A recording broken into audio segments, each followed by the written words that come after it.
style សិតចឹងបាទ style ចឹងមកអញ្ចឹងក៏គេមើលមកយើង professional អត់ទេតោះណាអ្នកចម្រៀង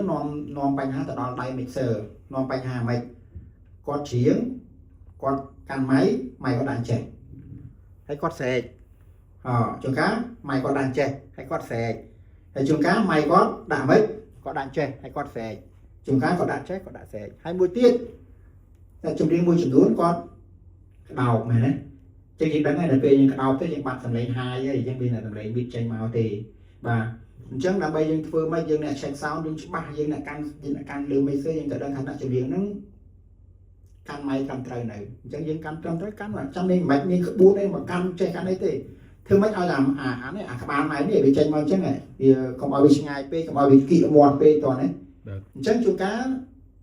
អ្នកចម្រៀងគាត់បង្កបញ្ហាដល់អ្នកដៃសោនហើយអានបន្ទុកដៃសោនហ្នឹងដៃសោនបើកអន់មែនបាទជួនកាលគេសេរីព្រោះហើយស្រាប់គាត់មកអញ្ចឹង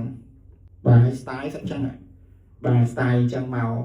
អញ្ចឹងក៏គេមើលមកយើង professional អត់ទេតោះណា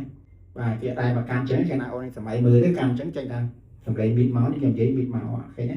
បាទអញ្ចឹងអ្នកខ្លះចេះអ្នកខ្លះស្រែកចេះបាទអ្នកខ្លះដាក់ចេះបាទហ្នឹងអត់ត្រឹមត្រូវទេអញ្ចឹងមានតែប៉ុណ្្នឹង